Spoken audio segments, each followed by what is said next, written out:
Nang dahil sa pagkabagsak ng kumpanya ng mga magulang ni Yura Romano, biglang nagbago ang dating magandang buhay ng dalaga. Kung noon ito ang pinagsisilbihan, ito ang nag-uutos at amo, ngayon ay bigla iyong nagbago. Bukod sa pagbagsak ng negosyo ng mga Romano, may malaki pang utang na natira na siyang dapat bayaran. At dahil si Yura ang napiling kapalit ng pinagkakautangan ng pamilya nito, walang nagawa ang dalaga. Dahil isang banta ang binitiwan ng kung sinong pinagkakautangan ng kanyang mga magulang. 6 months is enough para mabayaran ang utang ninyo. Narinig pa nito ang baritonong tinig na iyon nang gabing tumawag ito sa daddy niya. Nais niyang lalaking pagtrabahuhan niya ang utang na natitira. Kailangang iwan ni Yura ang anak sa mga magulang upang gawin ang nais ng taong yun. Hindi niya kilala, kaya hindi niya alam ang buong pangalan. Nagtatago kasi ito sa palayaw na shadow. Isang pangako na babalik siya upang makasama muli ang 3 gulang na anak niya. Ang baby niya na walang ibang nakakaalam kung sino ang ama nito maliban lang sa kanya. Ngunit paano kung ang lalaki palang pinagkakautangan ng mga magulang niya at ang ama ng anak niya ay iisa? Ituloy pa rin kaya niya ang lahat? Lalo pat ang unang naisipagawa ng boss niya, makita ang bagay na iyon sa kanya. Sundin kaya ni Yura ang nais nito? Katawan niya kapalit ng utang? Ano kaya ang pipiliin niya? 6 na buwang pagsisilbi rito? O isang gabi lamang para pasayahin ito? Ito ang iuuwi mo sa amin after ng pag-aaral mo sa Italy? Ano bang pumasok sa isip mo, Yura? Ikaw na lang ang pag-asa namin ng mami mo. Pero bakit ka nagpabuntis? Alam mo bang malapit ng hugutin ang pinagkakautangan natin ng negosyo na pinaghirapan ko ng 3 dekada? Kaya nga kita dinala sa Italy para pag-aralin dahil ikaw na lang ang pag-asa ng pamilyang to. Pero tignan mo ang ginawa mo. Buntis ka't hindi mo natapos ang pag-aaral mo. Walang ibang nasabi o naisagot si Yura kundi ang pagtulo na lamang ng mga luha. Eduardo! Marahang pinunasan ng dalaga ang mga luha nang marinig ang paggalit na boses ng ina nito. Buntis si Yura. At kapag ba pinagsabihan mo't minura mo ang anak mo, mababago nun ang lahat? Huwag kang makialam dito, Losya. This is between me and your daughter. Naramdaman niya ang pagkapit ng mami niya sa kanyang kanang braso. Itinayo siya nito. Sige na anak, magpahinga ka na sa silid mo. Mag-uusap lang kami ng daddy mo. Sinabi kong huwag kang makialam. At sinabi kong mangingialam ako dahil anak ko rin si Yura. At apo ko ang nasa sinapupunan niya. Binabalaan kita, Eduardo. Tumahimik ang kanyang daddy. Hindi niya na nilingon ng dalawa paglabas ng living room. Maya-maya, pagdating ni Yura sa tapat ng pintuan ng silid niya, may kumabig sa katawan nito. Napaatras siya. I will be back, sweetie. May malamig na hanging dumampi sa kabuuan niya. Nagawa pa nitong lumingon bago tuluyang nagising. Gulat na gulat si Yura. Bumalikwas ito ng bangon nang tila may malamig na boses na mula sa kung saan. Pawis na pawis ang noo niya kahit malakas ang aircon sa loob ng silid niya. Panaginip. Isang panaginip lang pala lahat. Pero yung away ng mga magulang niya, totoo iyong nangyari. Pinasadahan ni Yura ang alarm clock sa ibabaw ng side table. Mag-aalas 11 na ng gabi. Nanunuyo ang lalamunang tumayo ang dalaga. Iinom lang muna siya ng tubig. Ito ang unang gabi niya sa mansyon ni Shadow Alastair. Wala siyang magagawa dahil bumagsak ng negosyo ng kanyang daddy. At may utang pang natitira kahit kinuha na ng Alastair na yon ang lahat ng meron sila. Hindi pa niya nakikita ang magiging amo. Wala raw ito ngayon dito. Palabas na si Yura sa silid niya na katabi lang ng kusina nang mapahinto siya sa paglalakad. Mula sa kinatatayuan, nakasilip siya sa bukana ng kusina. Si Manang ising at kung hindi siya nagkakamali, driver ang lalaking kausap ni Manang. O sige na, ingatan mo Robert, baka madapa tayo. Ito na nga po't hirap na ako, Manang. Ang bigat-bigat kaya ni Sir. Huwag ka nang magreklamo, wala tayong magagawa. Alang ang iwanan natin to sa sofa. Dahil sa labas ng mansyon lang ang nakabukas na ilaw na siyang pumapasok sa loob ng glass window, hindi niya halos mabanaag ang mukha ng lalaking tila wala nang lakas na humakbang. Si Robert ang nakaalalay rito, nakasandal sa balikat ang kamay ng tulog na amo. Ito na nga yata ang magiging boss niya. Siguro nga dahil narinig niya mismo kay Manang. Dahan-dahan Robert, sus may oo, bakit naman uminom ng marami ang si Sir mo? Sermo ni Manang, halos bagsak ang lalaki. Hindi ko ho alam kay sir. Mula pa po kami sa Batangas. Tapos etong si sir, uminom pa bago umuwi. Mas naparami lang ho ngayon. Hindi na napigilan ni Yura at siya'y lumapit. Tiningnan niya ang lalaki. Pero bago niya nakita ang muka, nagsalita si Manang. "O Yura, bakit naman gising ka pa? Naku, etong si Sir Shadow, lasing na lasing, ni hindi na makalakad ng maayos." Tama nga siya. Si Shadow nga ito. Pero hindi niya nakita ang mukha nito dahil lupaypay. "Yura, pwede bang ikaw na doon kay Sir Shan? Sumasakit ang ulo ko. Siguro dahil na rin sa pagod." Tumigil sa paglagok si Yura. Nang mula sa gilid, nagsalita si Manang. May dala itong maliit na batya at may bimpo rin itong hawak. Tinapos ng dalaga ang pag-inom ng tubig bago sinagot ang may edad na babae. "Sige po Manang." May pag-aalinlang ang tugon niya. "Pasensya ka na iha. Bukas pa sana ang simula mo. Pero tulog na rin kasi si Karen at Beth at hindi rin nagpapapasok ng ibang kasambahay si Sir sa kwarto, maliban sa akin." Parang kinabahan naman ng dalaga. "Kung ganun ho, hindi rin ho ako pwede doon?" "Naku, wag mo nang isipin yan. Tulog naman si Sir at lasing na lasing pa. Kaya wala nang alam yon." Kahit na baka kasi magalit yun, hindi pa naman niya kabisado ang ugali ng lalaki. "Sige na, para makapagpahinga ka na rin." Walang nagawa si Yura kundi ang sumangayon na lamang. Ano pa bang pwede niyang pagpilian? Pagkakuha ng dalaga sa batya na may tubig at bimpo, umakyat na ito sa ikalawang palapag ng mansyon. Noon ay ganito rin kalaki ang mansyon na kanilang pagmamayari. Pero sabi ng daddy niya, dahil sa panggigipit ni Shadow o Shine na hindi niya alam kung ano talagang pangalan, nawala ang lahat ng meron sila. Marahan ang bawat galaw ng dalaga pagpasok ng kwarto ng lalaki. Ang lampshade lang sa side table ang naabutan ni Yura na umiilaw. Kaya kinapa niya ang gilid ng pader pagpasok upang buksan ang ilaw sa kwarto. Napangiti siya nang makita ang switch at mabuksan ang ilaw. Nakadapa ang lalaki sa kama. Ang haba ng katawan at ang laki ng mga braso. Pagkalapag ng dala nito sa side table ng kama, lumapit ang dalaga sa lalaki. Nag-aalangan pa si Yura kung ipapatihaya niya ba o hindi. Ang mga kamay kasi nito nanginginig sa kaba. Baka magising at anong gawin nito. Wala na rin namang iba pang pagpipilian at para matapos na rin, malakas niya itong itinulak patihaya. Ngunit gano'n na lang ang gulat ni Yura nang tumambad ang mukha ng lalaki sa harapan niya. Ang panginginig ng mga kamay ay nadagdagan ng gulat.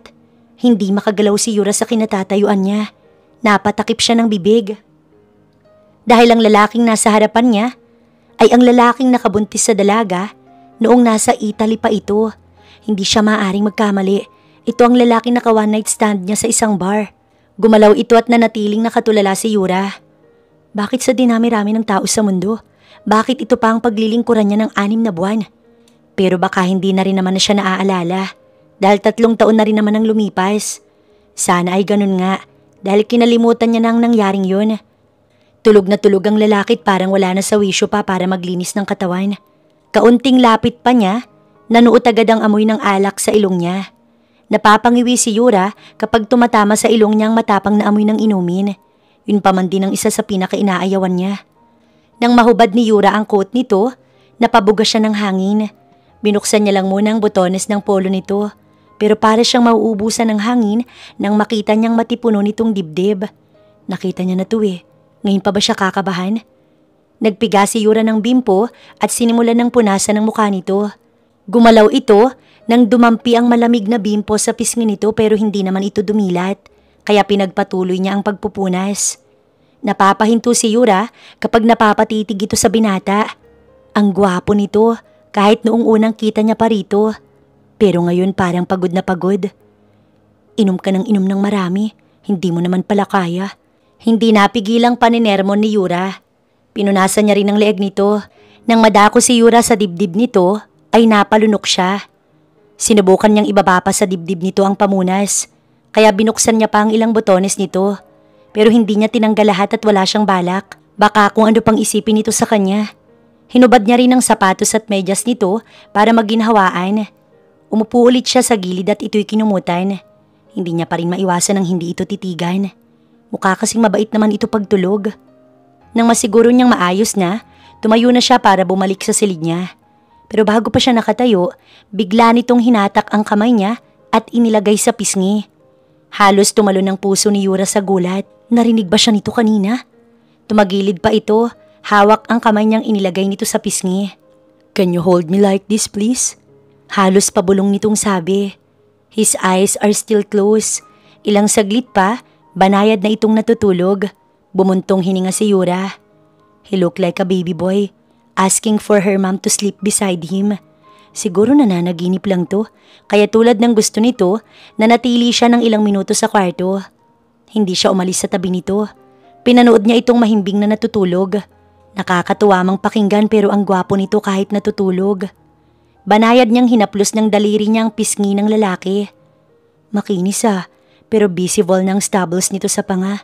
Hindi ba nito nakikita yun? Or maybe, he's very busy to notice. Kinabukasan ay maaga pang nagising si Yura. Dahil unang araw, si Manang ang gumising sa kanya. Lalo pat maaga pa naman daw ang pasok ni Sean or Shadow whatever. Hindi niya ito tatawaging sir. Bakit ba? Nagtatrabaho lang naman siya rito para mabayaran lahat ng utang ng pamilya niya sa lalaki. Magandang umaga, Sir Sean. Narinig niyang bati ni Manang. Nasa likod niya ito kaya nilingon niya ito. Bakit hindi niya namalayan ang pagdating nito? Pero ang amoy nito ay nakakahalina. Napakabango. Morning. Anito at tumingin sa kanya. Pero sandali lang. Walang ekspresyon ng muka. Walang ni hi o hello. Napabuntong hininga siya. Ano bang iniisip niya? Halikan siya at batiin din. I have to go. Hindi niya alam kung kanino nito iyon sinasabi. Hindi ka ba muna mag-aalmusal? Tanong ni Manang. Hindi siya makagalaw at nakatitig pa rin kasi ito sa kanya. Tumingin ito sa suot nitong relo. I'll be late. May meeting ako. Napayuko na lang si Yura sa kape na kanyang tinimpla. Sabi kasi ni Manang, gusto nito ng kape sa umaga. Kaya sinubukan niya na ipagtimpla ito at baka magustuhan naman. Kumain ka muna. Nakahain na ang agahan mo at nagtimpla na rin si Yura ng kape mo. Parang napatda ang dalaga. Nahiya siya sa sinabi ni Manang. Kung hindi naman ito iinumin, di kanya na lang. Umiiwas si Yura sa tuwing titingin ito dahil baka kasi makilala siya ng lalaki. Pero mukhang hindi naman dahil wala naman itong reaksyon nang siya'y makita. Tumigil ito, nakatingin sa tasa ng kape na kanyang hawak-hawak. Akin na. Sa harapan niya, kinuha nito ang kape at walang sabing ininom. Pinanood niya lang ito hanggang sa masimot nito ang laman ng tasa. Binaba nito ang tasa tsaka tumingin sa dalaga. Bumaba ang mukha nito at mabilisan siyang hinalikan. Halos umurong ang ulo niya sa puwersa nitong paghalik sa kanya.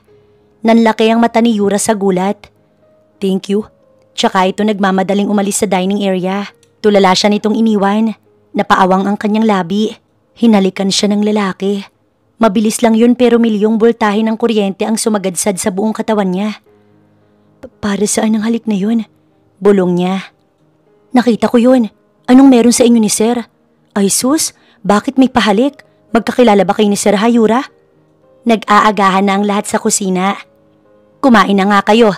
Bakit ba ang dami niyong nakikita? Nagkatinginan si Beth at Karen. Halos magkakaedad lang silang tatlo. Si Manang Ising lang ang pinakamatanda. Nagtataka lang naman, Manang. Oo nga ho. Ay sus, nainggit ka na naman, Karen. Bumaling ang mata nito sa kulot na babaeng may katabaan. Ikaw, Beth? Hindi naman, Manang. Medyo lang. Napuno ng tawa ng dalawang kasama nila ang kusina.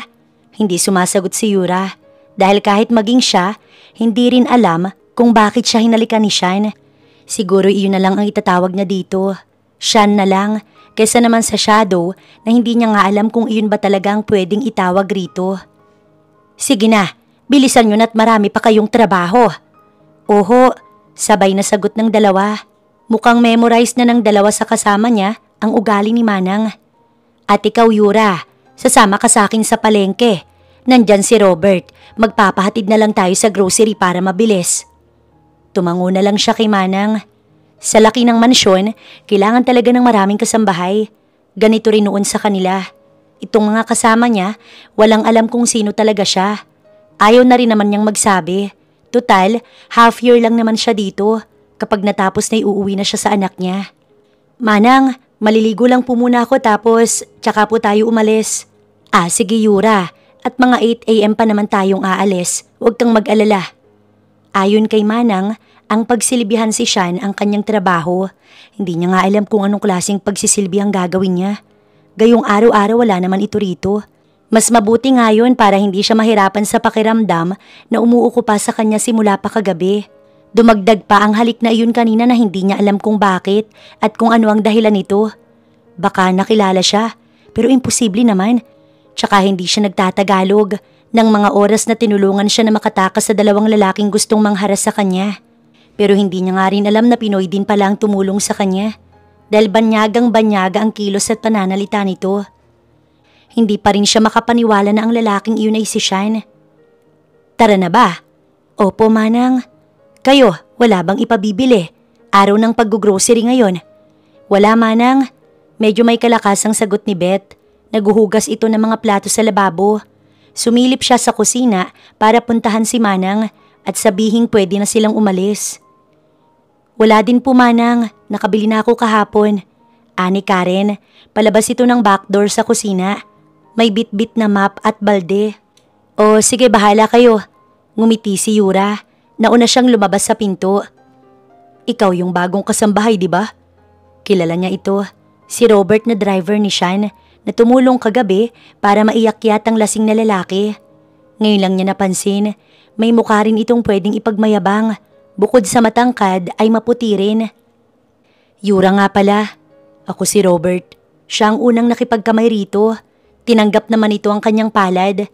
Ngunit biglang napabawi si Robert nang magring ang cellphone na hawak nito sa kanang kamay niya. Bakit po, boss? Ha? Oo po, boss. Nahalata niya ang pag-iwas nito ng mga mata. Nagtaka naman siya pero mas nagtaka siya nang iabot ni Robert ang cellphone sa kanya. Sumenyas pa itong sagutin niya. Tsaka muling nag-iwas ng tingin. Nagtataka man, sinagot niya ang tawag. Subukan mo ulit na makipagkamay sa kanya. Tatanggalan ko siya ng trabaho. Nailayo ni Yura ang cellphone nang halos ikabingi niya ang sigaw na yun. Mula iyon kay Sean. Napatda na lamang ang dalagat na patanong sa sarili. Anong problema nun? Hindi pa rin mawala sa isip ni Yura ang nangyari kanina. Iniisip na nga nito na baka may CCTV sa paligid. Alang namang manghula lang ito. At bakit galit na galit? Siguro nga kung pwede lang itong pumasok sa cellphone at lumabas mula roon ginawa nito. Nag-aalala siya, lalo na sa sunod-sunod na ikinikilos nito, simula kagabi hanggang kanina. Bakit nakilala ba siya nito? Pero matagal na yun, 3 taon na.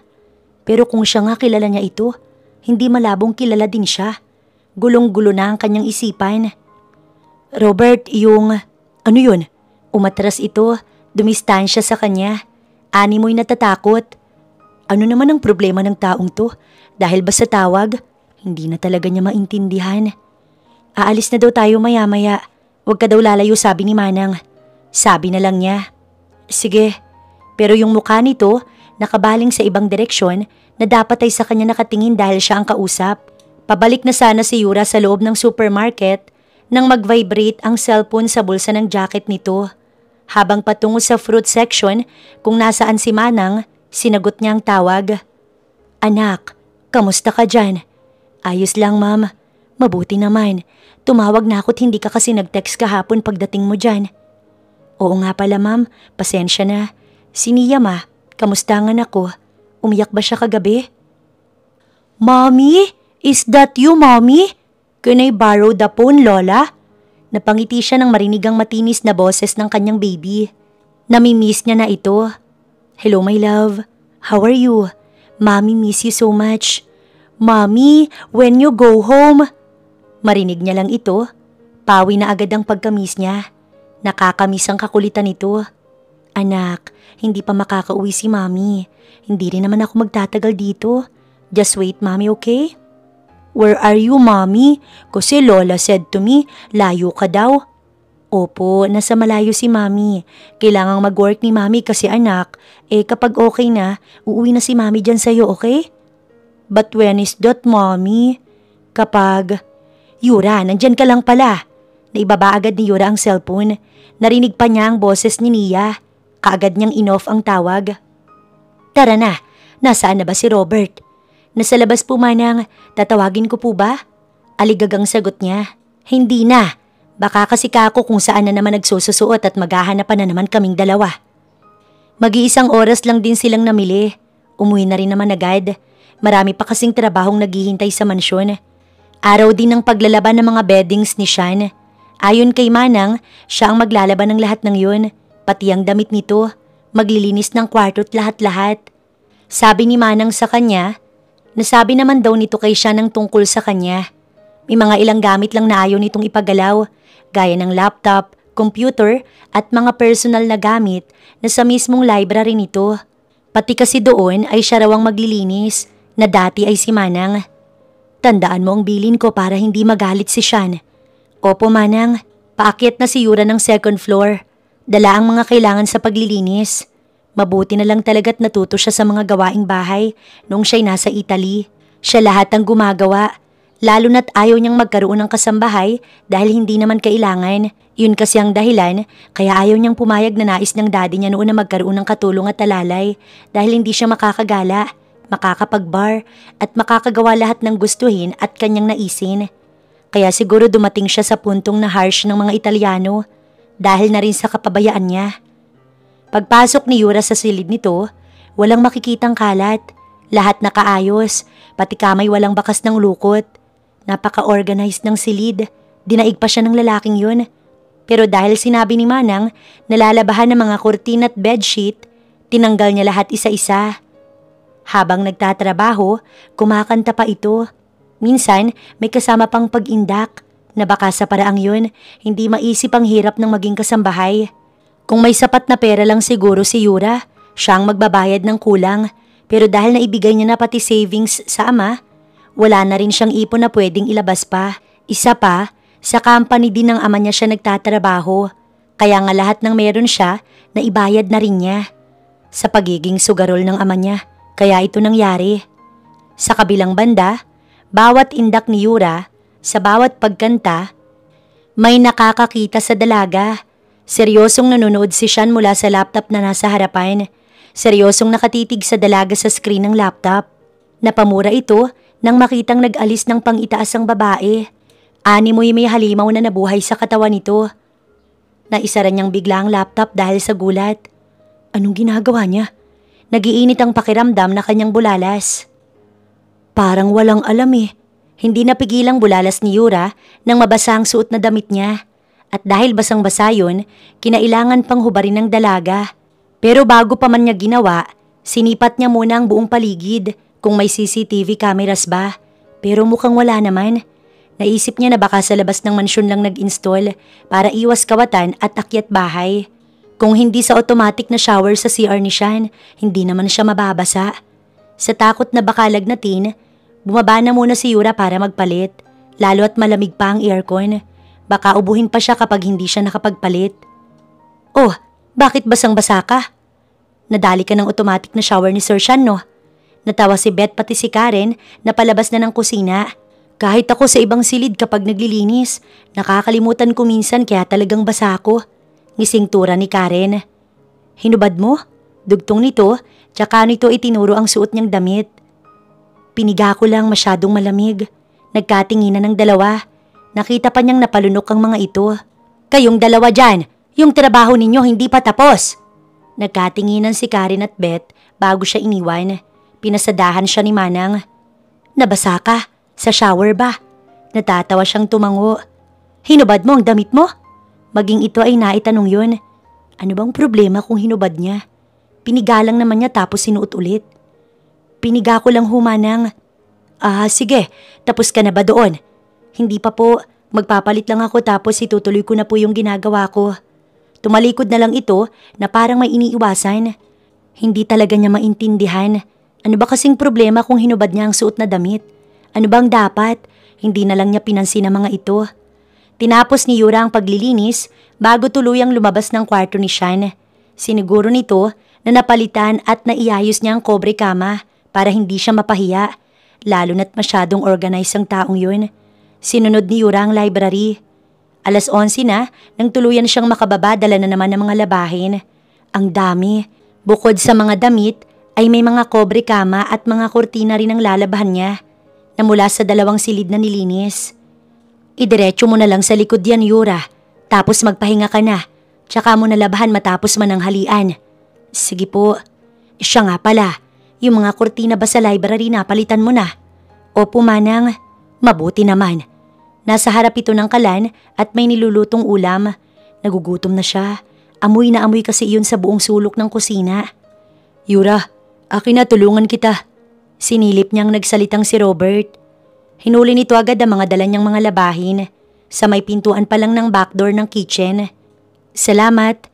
Anya rito nang ito ang naglapag ng mga iyon sa ibabaw ng mesa. Wala itong damit nang makita niya. Pasensya na, nainitan kasi ako. Biglang nag-iwas si Yura ng tingin. Ang ganda ng katawan nito. Agad naman itong isinuot ang t-shirt na puti. Want some?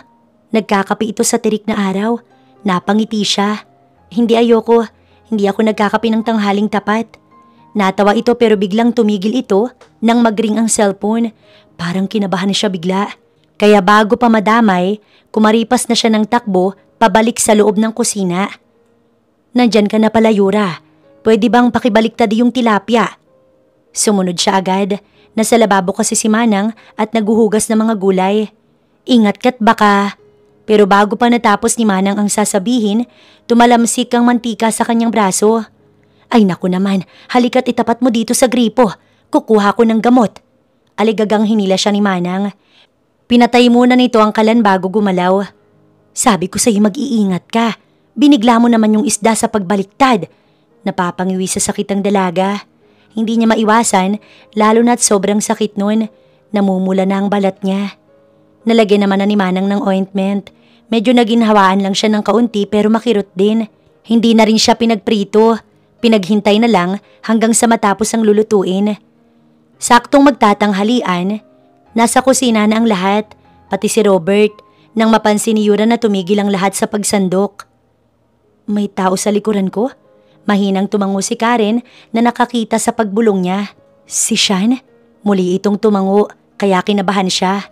Sean, maaga kang umuwi. Gusto mo bang kumain? No need, Manang. Ang tigas ng boses nito. Gigilid na sana siya nang biglang tumingin ito sa braso niyang may gasa. Hinuli nito ang kabila niyang braso. Robert, sa hospital tayo. Teka, okay lang ako. Shut up. Napaiwas siya ng tingin nang magtama ang kanilang mga mata. Nakakatakot ang mukha nito. Parang mananakmal anumang oras. Dumating sila sa ER at agad siyang inasikaso ng mga nurse. Parang gusto niya pang matawa sa kilos ng mga ito. Kumpara naman sa ibang isinusugod doon, ay mild lang iyong sa kanya. Paso lang naman, pero ang itsura ni Sean parang hindi maipinta. Pinahiga pa siya sa kama. Tanging mga kulay asul na tela lang sa divider sa ibang pasyente. Nasa gilid niya ito na seryoso ang muka, pero halatang aburido. Agad na may dumating na doktor.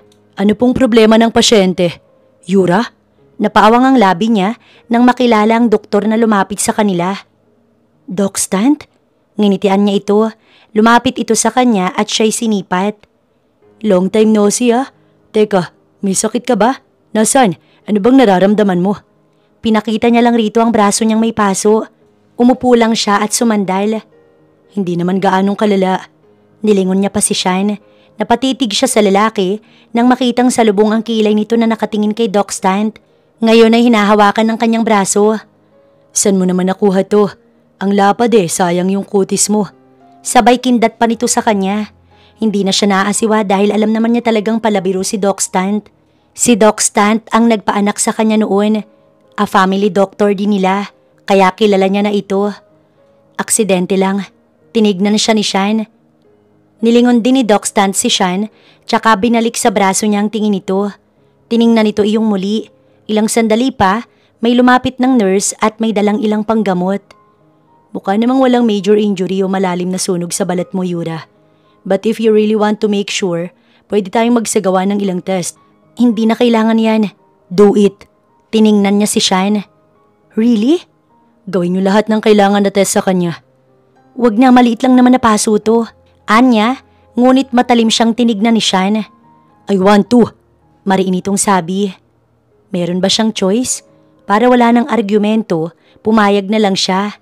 Tahimik niyang sinunod ang mga test na ginawa sa kanya. Kaya naman na ilang oras pang hinintay nila doon para sa resulta. Hindi umalis sa tabi niya si Shine kahit may tumatawag sa cellphone. Nanatili ito sa tabi niya. Hindi niya ito kinakausap pero may panahon na tinitignan siya nito. Parang may gusto itong sabihin pero walang lumalabas sa bibig. Gusto ni Yura na magtanong kung bakit ito concerned sa kanya at kung bakit ito nag-aalala.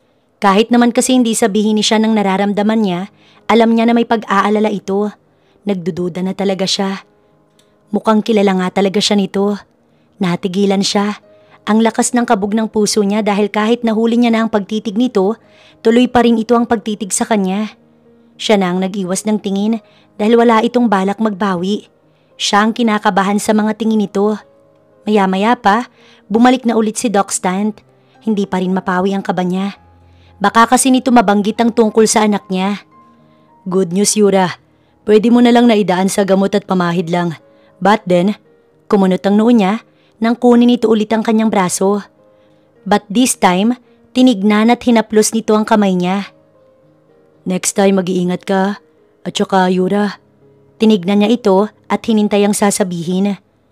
Kamusta ang daddy mo? Si Dad, he's fine, Doc. Thank you for asking. Mas nilakasan niya ang boses. Kabang-kaba siya.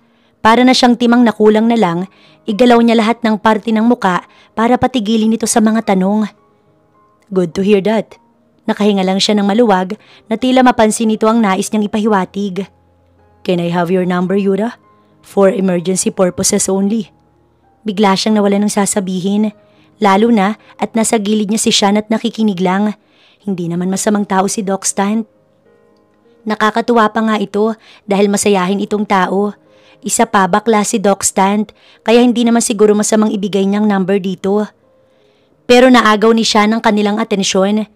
Hinawakan nito ang kamay niya at inilayo kay Doc Stant. It was very obvious. She's mine at hindi siya nagbibigay ng number kahit kanino. She's mine only. We're leaving. Salamat. Abot-abot ang kaba ni Yura dahil nagtagisan pa ang mga titig ng mga ito. Kahit ang nurse na tumawag kay Doc Stant, natigilan din ang madatna ng titigan ng dalawa. Nakahinga lang siya ng maluwag nang makaalis na sila sa hospital. Pero yung kabog ng puso ni Yura, hindi pa rin mapawi.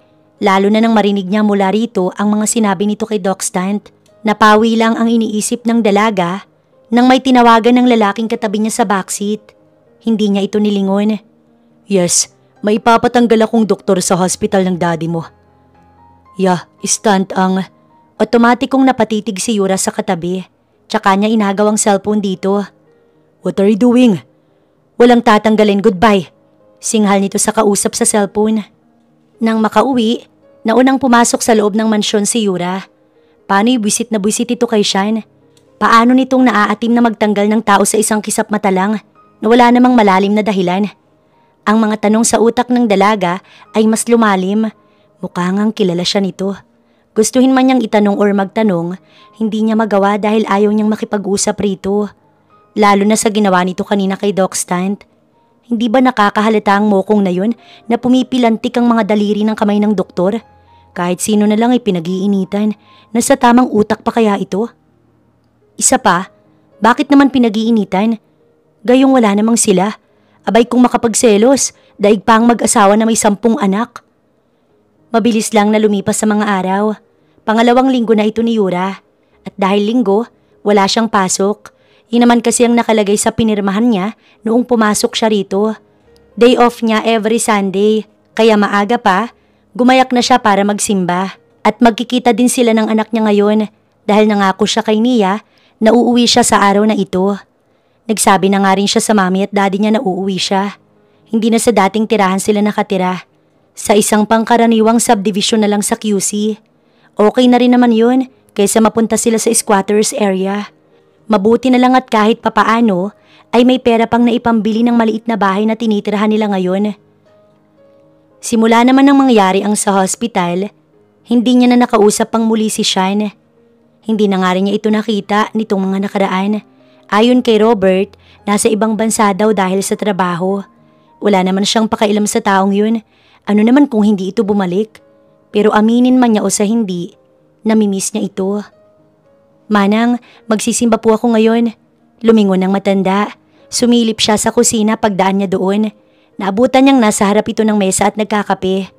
Maaga pa dahil 5:00 pa lamang ng umaga'y bihis na siya. Ngayon na lang kasi siya makakauwi at makikita ang kanyang anak. Uuwi ka ba, Yura? Dito po? Oo, dito. Uuwi ka ba mamaya? Titignan ko po, Manang. Uuwi kasi ako sa bahay ngayon eh. Oh, sige. Tumawag ka na lang kay Beth kung hindi ka makakauwi para hindi na siya maghintay mamaya para pagbuksan ka. Sige po. Narinig pa niya ang huli nitong sinabi bago siya tuluyang lumabas ng main door. Palabas na ng gate si Yura. Siguro ilalakarin na lang niya para makalabas ng subdivision. Mukha kasing walang nagbabiyaheng sasakyan na pumapasok rito ngayon. Sa bagay, maaga pa. May mga nakikita siyang nagja-jogging, kadalasan mag-asawang nakakasalubong niya. Habang naglalakad, tumawag ang kanyang mami. Magkita na lang daw sila sa simbahan dahil magsisimba rin daw ang mga ito, kasama si Nia. Ingat po kayo, mami. Papunta na po ako. Bye, mami. See you. Napangiti siya nang marinig ang boses ni Nia. Bye, my love. See you. Naluha na lang siya. Namimiss niya na si Nia. Hindi kasi talaga siya sanay na malayo sa bata. Ngayon pa lang ito nangyari. Kahit busy siya sa trabaho noon, lagi niya itong kasama. Kahit nga sa mga meetings out of town, dala niya ang anak niya. Dahil gusto niya, siya ang nag-aalaga rito. Nasa bukana na si Yuna ng subdivision nang may magarang sasakyan na tumigil sa gilid ng kalsada. At kilala niya ang kulay itim na Mustang na iyon. Biglang kumabog ang puso niya nang lumabas ito mula sa driver's seat. Saan ka pupunta? Ang lamig ng boses. Halatang wala pa itong tulog dahil sa nangingitim na eye bags. Day off ko, magsisimba lang. Humakbang si Yura para umalis na nang muli itong magsalita. Kaya ko mag-isa. Hindi mo na ako kailangang ihatid pa. I said get in. Ihahatid na kita. Ang tigas ng boses nito. Bakit ba napaka-bossy? Hindi na salamat pero kaya ko na. Napabaling sa likod ang mga mata ni Yura nang may humawak sa kanyang pulsuhan. Huwag mong ubusin ang pasensya ko dahil wala ako nun. Hinuli siya nito at pinapasok sa sasakyan. Wala na rin siyang nagawa pa. Pero ang cellphone niya kanina pa tumutunog. Ang mami niya siguro ang tumatawag. Kabang-kaba si Yura dahil kung ihahatid siya nito sa simbahan, siguradong makikita nito si Nia, ang anak nilang dalawa. Sagutin mo ang tawag. Mas tumindi ang kabog ng dibdib niya sa pautos nitong sabi. Hanggang sa makarating sila ni Sean sa simbahan, hindi talaga sinagot ni Yura ang tawag. In-off nito ang cellphone upang hindi siya makontak or tumawag ang kanyang mami. Kinakabahan siya. Paano kung malaman ni siya na may anak sila? Hindi niya alam ang mangyayari, kaya mas mabuting hindi nito malaman ang tungkol kay Nia. Lalo pa ngayon at wala siyang pera na ipanlalaban kung sakaling magkaproblema sa custody. Hindi niya alam ang nasa isip ni Sean. Isa pa hindi naman sila nagmamahalan. Teka, hindi nga ba? Dahil kung siya ang tatanungin, hindi niya alam. Kung kay Sean ay hindi rin niya sigurado. Kaya para makasiguro, mas mabuting hindi na lang nito malaman para makaiwas sa mga posibilidad. Mabilis lang ang 6 na buwan. Kapag natapos niya ang trabaho sa mansyon ng lalaki, babalik na sa normal ang lahat. Dito na lang ako. Nasa tapat na sila ng simbahan nang itigil nito ang sasakyan. Buksan mo na. Pumihit siya paharap rito nang hindi nito inunlock ang pintuan ng sasakyan. Nagulat siya nang magsalubong ang kanilang mga mata. Nang makita niyang gumalaw ito, muli niyang binuksan ang pintuan at sa wakas ay nakalabas siya. Minadali ng dalaga ang paglalakad. Nakihalubilo na rin siya sa ibang nagdaraan na patungo sa simbahan. Walang ampat ang lingon niya upang hanapin ang kanyang anak. Baka narito na ang mami at daddy niya. Kinakabahan siya nang hindi niya maintindihan. Lumingon si Yura. Wala nang sasakyan ni Sean. Nakahinga na siya ng maluwag. Doon niya lang inopen ang cellphone para tawagan ang kanyang mami. Mami! Hindi pa man nakakadaya lang dalaga. Nagulat ito sa matinis na boses ni Nia. Kumapit ito agad sa binti niya. Mami! Nayakap niya ito ng mahigpit. Naluha pa ang dalaga dahil sa pagkamis sa bata. Kung gaano kahigpit ang mga yakap niya, ganon din ang anak niya. Sabi po ni Lola, hindi ikaw si mami ko pero ikaw, I was right. Where are they, anak? Si Lola at Lolo mo. Over there po, mami. May kausap po siguro. Over there po, mami. May kausap naman po. Turo ng bata. Hindi niya makita dahil sa mga taong nagdaraan. Hinayaan na lang niya. Tatawagan na lamang niya mamaya ang dalawa. Isa pa, pasukan na sa simbahan. Wait po natin sila Lola, Mami. Hindi na sweetie, tawagan na lang natin sila mamaya. Anya, tsaka niya ito binuhat upang makapasok sa simbahan. Pagsisimbang ipinunta niya dito, kaya magsisimba siya kasama ng anak niya. Kahit malaki ang simbahan, halos mapuno yun. Sa bagay linggo ngayon, talagang maraming tao. Hindi gaya ng ibang araw na mangilan-ngilan lang ang pumapasok para magdasal. Simula nang umuwi siya at ipinanganak si Nia, nagsisimba na siya dahil noong nasa Italy siya walang ibang paglilingkuran kundi alak at kasiyahan. Mommy? Yes, sweetie? Why nagsisimba as? Para mag-thank you sa araw-araw na buhay tayo anak. Sa kabila ng mga problema, hindi pa rin tayo pinapabayaan ng Diyos. Kahit maraming pagsubok, narito pa rin tayo't buhay. Kailangan natin iyong ipagpasalamat. Tumangutang ang anak niya. Akala mo'y nakakaintindi sa kanyang mga sinasabi. 3 taon pa lang naman kasi ito kaya wala pang alam. Nasa kalagitnaan na ang pagsesermon ng pare. Nasa likuran lang sila dahil puno na sa harapan. Nakatulog na si Nia habang kalong-kalong niya sa kandungan. Nakaharap ito sa kanya at nakabukaka ang dalawang mga paa na naroon sa magkabilang gilid niya. Ang ulo ay nakadantay sa kanyang dibdib. Marahang hinaplos ni Yura ang mahaba at makintab nitong buhok na yun nga lang yatang nakuha sa kanya dahil sa maliban sa buhok ay wala na. Dahil lahat, nakuha na nito kay Sean mula sa matangos na ilong, kissable lips, makapal na kilay, balbon at ang dimple nito na kahit hindi magsalita, lumalabas sa magkabilang pisngi. Wala siyang katabi sa kaliwang upuan, may isang bakanting pwesto pa roon. Wala rin namang uupo dahil nasa huling bangko na. Sinadya talaga niya dahil may anak siya. Tumayo ang lahat at naghawak ng mga kamay. Kahit mahirap, pinilit niyang itayo ang sarili nang muling magsalita ang pare. Inayos niyang pagkakabuhat kay Nia. Ang bigat kasi ng anak niya. Pero gano'n na lang ang gulat ni Yura nang may kumapit sa kamay niya na nakahawak sa likuran ng kanyang baby. Pagpihit ng ulo nito, halos maistatwa ang dalaga nang makita kung sino ang nasa tabi niya. Sean? Animoy natulala siya nang makita ang seryoso at walang kangiting-ngiting lalaki. Titig na titig ito sa kanya at sa batang tulog pa rin hanggang sa mga oras na iyon. Tama nga ang mami mo. Kasama mo nga ang baby mo. Or should I say our baby? Kanina pa tumatawag ang mami ni Yura. Ngunit wala itong balak na sagutin yun. Inoff nito ang cellphone at ipinasok sa sling bag. Buhat niya pa rin si Nia. Kakagising lang ng bata. Mauuna na kami. Pakiwari niya, tatalab yun. Ngunit hindi ito pumayag. Walang aalis hanggat hindi ko nalalaman ng lahat, Yura Romano. Nabaling ang tingin ng anak niya sa lalaki. Papalit-palit ang tingin ng bata sa kanilang dalawa. Mami, siya po ang katok ni Lola a while ago doon. Malumani-nahan ito. Pinasadahan niya si Sean. Tutok na tutok ang mga mata nito kay Nia. Ramdam ng dalaga na may nais itong sabihin pero hindi nito masabi. Nag-aalangan ng bawat galaw nito. Sa huli, bahagya itong umatras nang magdesisyon si Nia na bumaba sa pagkakakalong niya. Hi! Nakangiti at kumakaway na nito. Hello, sweetie. Tumingin ang anak niya sa kanya. Why may ganito din po siya, Mami? Turo nito sa kanyang dimple. Magkatulad na magkatulad ang dalawa. Kahit hindi ngumiti, kusa iyong lumalabas. Kasi, what's your name, sweetie? Agaw nito sa atensyon ng bata. Muling bumaling si Nia sa lalaki. My name is Nia Angelique Romano po. How about you po?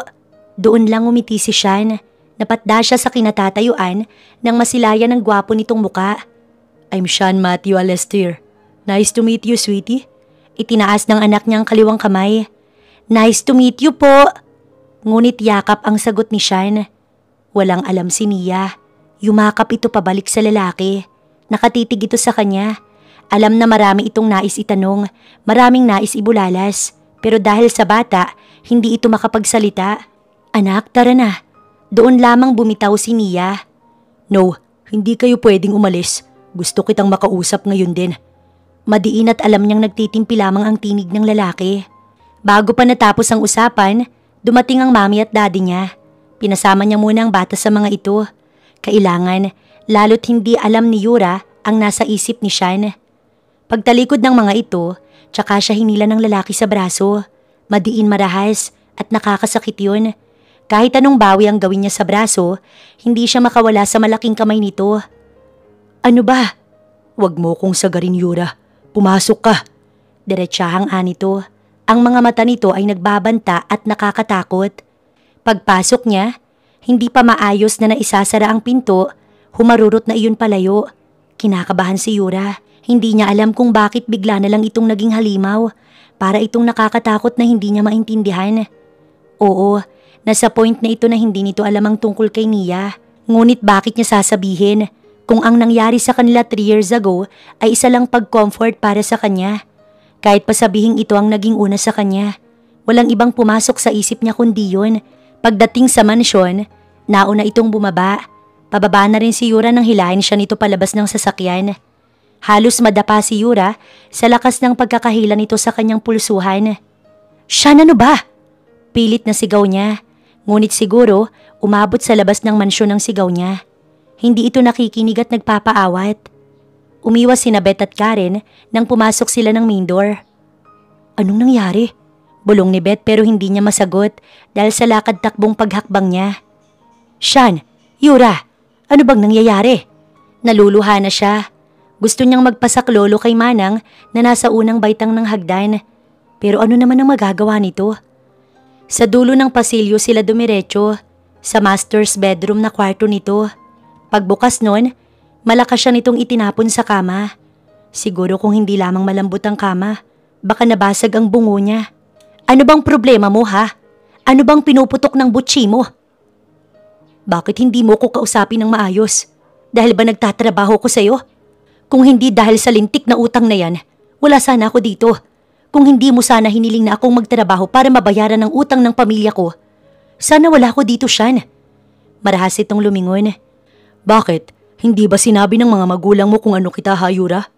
Napatayo siya sa kama. "Hindi ba nila sinabi sa'yo na asawa kita? Why didn't you tell me? May bala ka bang sabihin sa akin na nagkaanak tayo? Answer me." Nanginginig ang mga kamay ni Yura. Hawak ang papel na may pirma ng kanyang mga magulang. Maging siya'y meron ding pirma. Paano ito nangyari? Inilipat nito ang tingin sa isa pang papel. A marriage contract. But how is this happened? Paano siya nagkaroon ng pirma? Tumulo ang luha na pilit niyang pinipigilang wag kumawala sa kanyang mga mata. Luha ang tumingin siya rito. "Paano nangyari to, Shan? Paano tayo naging mag-asawa?" "Ang tanong ko muna ang sagutin mo, Yura." Nakakapanindig balahibo ang boses nito. Nakakuyom ang mga kamao. Nakatayo ito sa mismong harapan niya. Nakikipagtagisan siya ng titig dito. "Hanggat hindi mo ipinapaliwanag ang lahat, hindi ako sasagot sa'yo." Napakalakas ng boses na dumagundong sa lahat ng sulok ng silid na yun. Sa galit ni Yura, pinagpupunit-punit niya ang mga papel at ibinato iyon sa lalaki. Hindi ako naniniwalang mag-asawa na tayo. Hindi ako na..." Sa isang kisap mata lang, naagaw nito ang nakaawang na mga labi niya. Mapusok, mapaghanap at naggangalit ang mga halik na yun. "Shan, nasasaktan ako." Bulong niya pero hindi ito nagpatalo. Pilit niyang hinahatak ang braso pero sadyang napakalakas nito. Ang lakas na rin ng kabog ng kanyang dibdib. Pero laking gulat niya nang pabalang siya nitong bitiwan, kaya napaupo siya ulit sa malaki nitong kama. Tiningnan niya agad ang brasong mahigpit nitong hinawakan. Ngunit napaigtad siya nang malakas nitong sinara ang pinto. Ang lakas ng pagkakalapat ng pintuan. Nanlaki ang mata ni Yura sa gulat. Mabilis pa sana siyang tumayo para habulin ang pintuan. Ngunit naistatwa siya nang humarap ito sa kanya. Halos huminto ang ikot ng mundo niya nang makita kung gaano ito kagalit. Ang dilim ng mukha nito. Mabilis din ang paghinga nito na parang nagpipigil. "Palabasin mo ko, Shan." Puno ng kuryosidad ang kanyang boses. Humakbang ito ng ilang beses habang nakatingin sa kanya. "Walang lalabas sa silid na to." Pasigaw nitong sabi. Kitang-kita niya kung paano ang paggalaw ng panga nito. "Palabasin mo na ako dito." Ilang beses din ako nagpigil, Yura.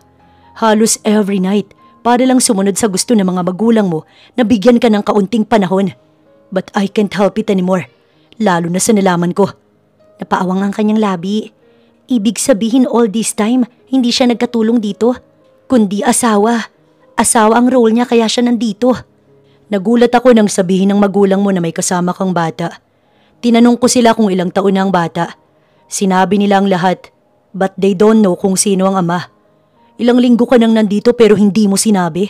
May bala ka pa bang sabihin sa akin ng tungkol sa anak natin? Ha? Ramdam niya na ang takot sa lalaki. Takot na nagpakabog ng husto sa kanyang dibdib. Dahil hindi naman dapat. Hindi kailangang sabihin pa sa'yo. Ano ba tayo? Pilit niyang binuhay ang boses dahil kailangan. Why? Dahil trip mo lang? Pwes hindi ako nang titrip, Yura. Hinanap kita sa Italy after that day. Pero wala ka na raw at umuwi ka na ng Pilipinas. Sumunod ako agad pero hindi kita makita. Nagbayad ako ng personal investigator para hanapin ka. Pero dahil hindi ko alam ang totoong pangalan mo, nahirapan ako. Now tell me, ngayon mo sabihin sa akin ang mga yan. Bakit nagmamahalan ba tayo ha? Para hanapin mo pa ako't malaman ang lahat sa akin? You're not a whore, aren't you? Malakas na sampal ang sagot niya. Paano siya naging bayaran?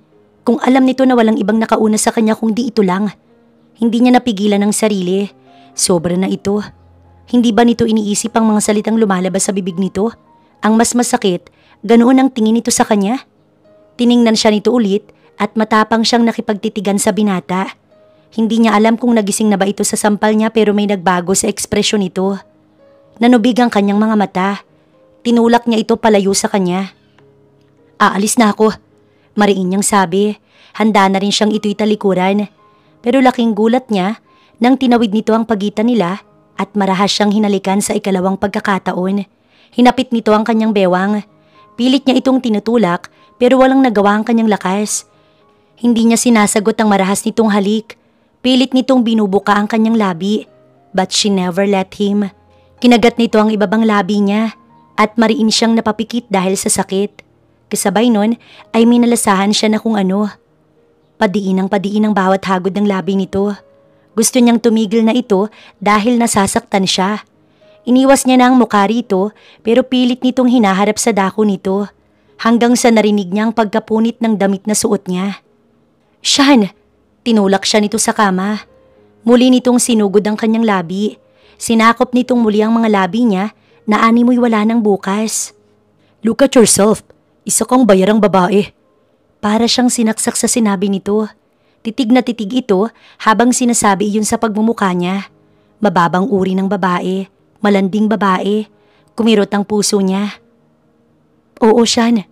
Malandi nga ako. Mababang uri ng babae. Okay ka na? Okay ka na ba dun? Tumayo siya at pinulot ang lahat na nagkalat na damit. Itong tatandaan mo, hindi kita mapapatawad. Tumakbo siya palabas ng kwarto. Naririnig pa niya ang sigaw ni Sean pero puno ng galit ang kanyang puso habang pababa ng hagdanan. Yura, anong nangyari? Napatakip ng bibig si Manang at Beth nang makita ang mga pasa sa kanyang braso. Gulo-gulo rin ang buhok niya. Hindi siya umiyak. Tuloy-tuloy siya patungo sa kanyang silid. Yura, anong ginawa niya sa'yo? Si Robert iyon na wala siyang pakailam sa kanyang postura. Hindi niya sinagot isa man sa mga ito. Yura, saan ka pupunta? Tanong ni Manang. Nakatitig lang ang mga ito sa labas ng pinto ng silid niya habang iniimpake ang kanyang mga gamit. Aalis na ho ako. Ayoko nang magtagal sa lugar na to. Ngunit habang palabas na siya ng main door, nasa hagdan pababa si Sean. Wala itong damit na humahabol sa kanya. Gago ka talaga, boss. Pero paglingon niya, malakas na sapak ang naabutan niya. Tumilapon si Sean nang pasadahan ito ng malakas na suntok ni Robert sa panga. Nagulat na lang ang lahat, lalong-lalo na si Yura. Sean, palabasin mo ko dito. Palabasin mo ko dito, Sean. Ngunit kahit siguro mapaus pa si Yura sa kakasigaw at pagmamakaawa na buksan ito ang pinto, hindi ito makikinig. Paalis na siya kanina. Pero bigla na lang siyang binuhat nito na parang bagong kasal at ibinalik sa itaas. Kaya ngayon ay hindi siya makalabas. Dahil nakalak ang pinto, si Robert ay hindi niya na alam kung nasaan na ito. Dahil ang huling rinig niya, habang paakyat kanina, isusugod daw ito sa hospital dahil sa pambubugbog ni Sean rito. Walang nagawa kahit ang mga kasambahay, kahit si Manang. Kung hindi pa siya nagmakaawa na hindi na siya aalis. Bitiwan lang nito si Robert, hindi pa ito titigil sa pananapak sa driver. Nasa kwarto siya ni Shine at wala siyang gamit dito. Kinuha nito ang cellphone at lahat ng meron siya. Boxer at t-shirt nito ang isinuot niya dahil iyon lang ang available sa silid. Nakatulog na lang si Yura sa sobrang pag-iyak. Gabi na nang magising si Yura. Laking gulat nito nang mapansing iba ang ayos ng kwarto at nasa kama na siya. Samantalang kanina, nasa gilid siya ng pinto, umiiyak habang nakahiga. Pero ngayon nasa ibabaw siya ng kama. Nasa ibang lugar siya. Batid niya iyon dahil sa ibang kulay ng silid, kurtina at bintana. Tumayo si Yura para dumungaw sa bintana. Tama nga siya, nasa ibang lugar siya. Pero paanong hindi niya naramdaman na umalis pala siya sa mansyon? Tahimik ang gabi. Nakikita ang paligid dahil sa mga ilaw mula sa bawat sulok ng pader na bakuran. Maraming puno sa labas. Umihip ang hangin. Nasa Baguio kaya sila? Nang maramdaman ni Yura na pumipihit ang doorknob, tumakbo siya pabalik sa kama at nagkunwaring natutulog. Hindi niya alam kung sino ang pumasok. Kinakabahan siya. Baka si Sean yun. Nakatagilid na nakahiga ang dalaga sa kama. Nang biglang gumalaw ang kama. I'm sorry. Hindi ko sinasadya ang nangyari. Nagalit lang ako pero mali yun. I'm so sorry. Hindi na mauulit ang mga yun. Narinig niya yun pero nanatili siyang tahimik at hindi gumagalaw sa kinahihigaan niya. Aayusin ko ang lahat. Alam ko na mali ako. Hindi dapat kita sinaktan at pinagsabihan ng masasakit. Naramdaman niya na may humaplo sa kanyang braso. Maya-maya ay lumalamig ang kung anong inilalapat nito sa pasa niya. Dapat lang nagamutin ito dahil kasalanan naman ito kung bakit siya nagkapasa. Nagluto ko ng dinner for us. Kapag gutom ka na lumabas ka lang. Hihintayin kita, sweetheart. Maya-maya, muling gumalaw ang kama. Tumunog ang pintuan. Nang maramdaman niyang sumara yun, tsaka lang siya bumangon. Ointment pa lang nilagay nito sa braso niya. Nasa bedside table iyon iniwan ni Sean.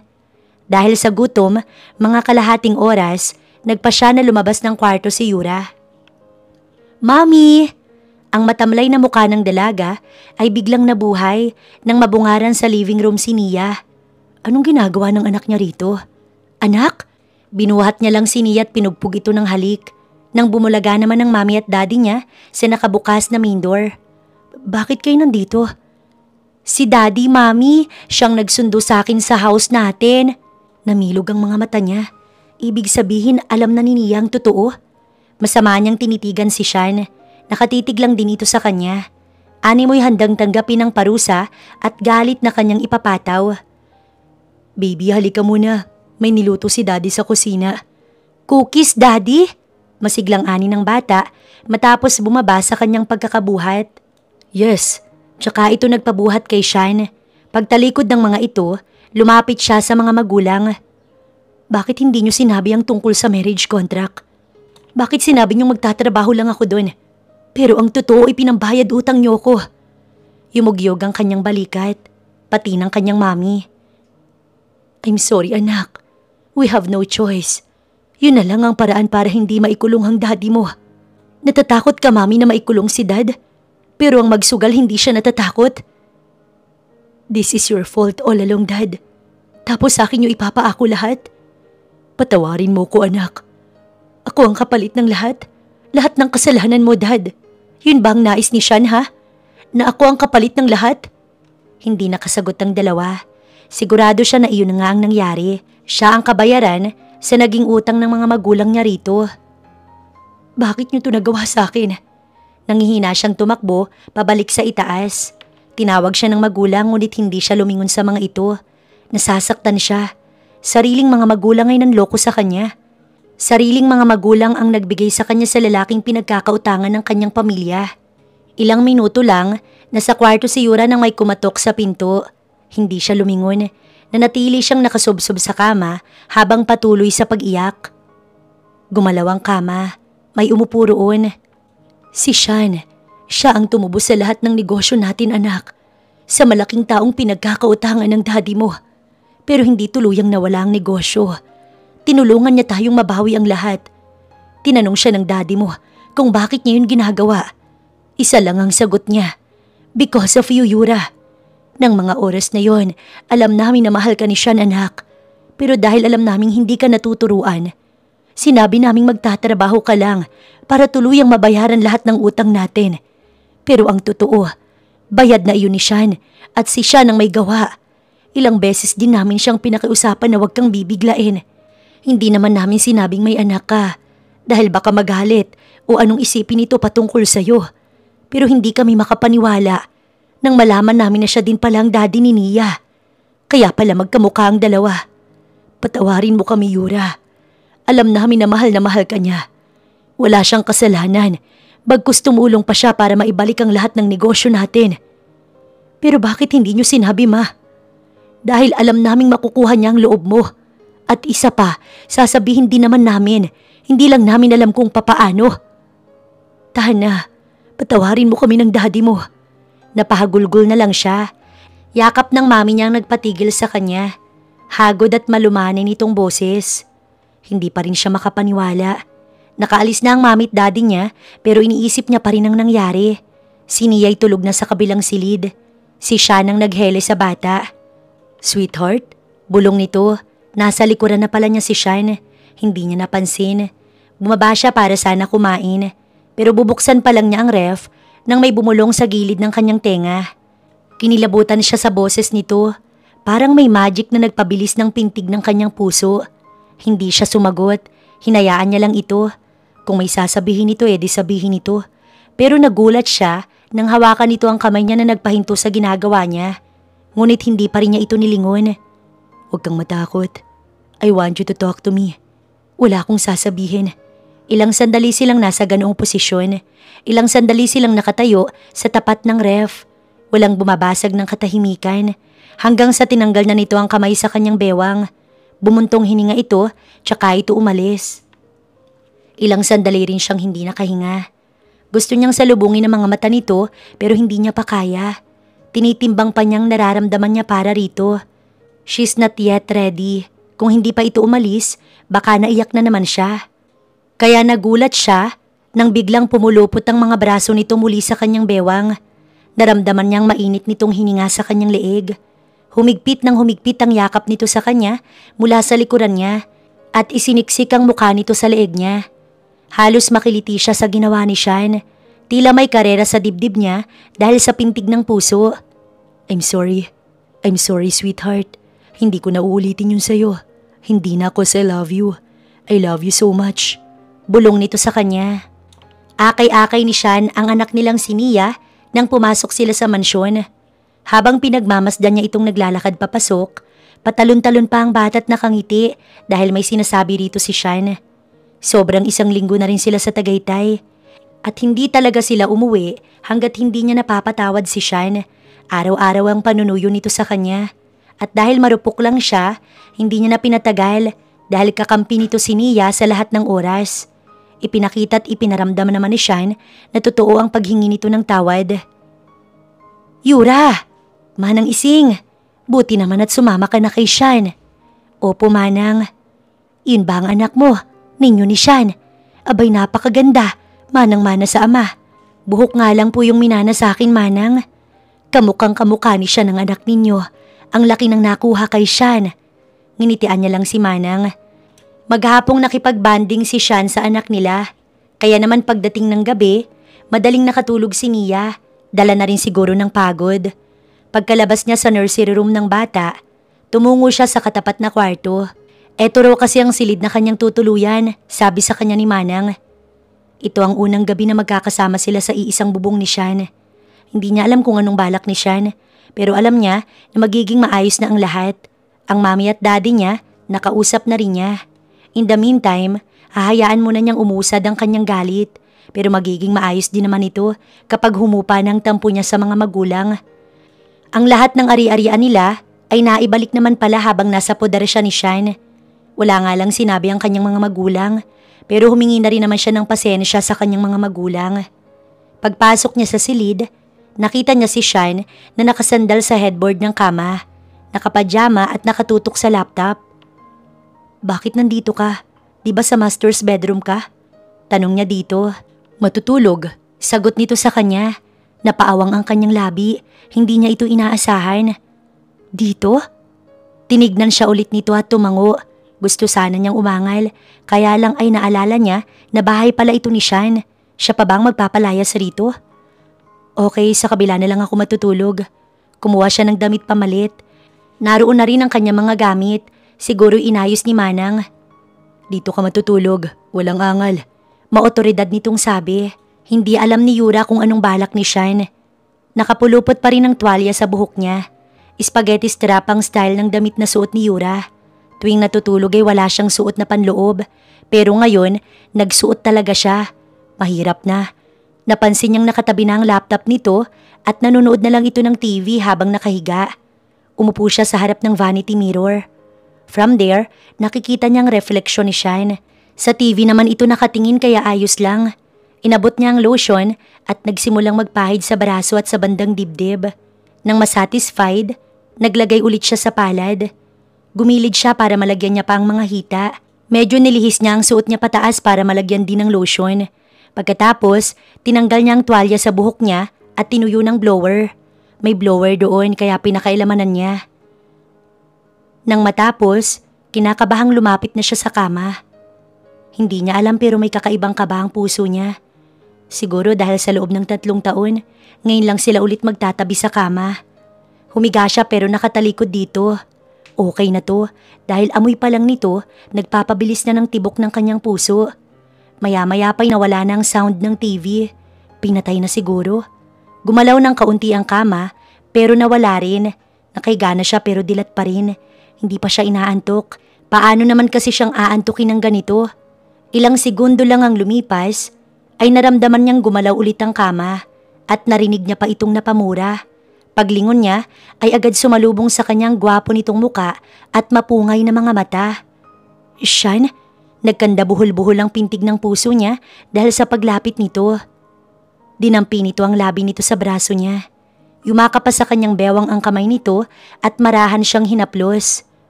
Yura, bulong na tawag nito sa kanya. Sasagot pa lang siya nang bigla nitong sunggaban ng kanyang labi. Nanlaki ang mata niya sa gulat. I miss you so much. Para akong mababaliw sa kakahanap sa'yo, sweetheart. Bulong pa ng lalaki.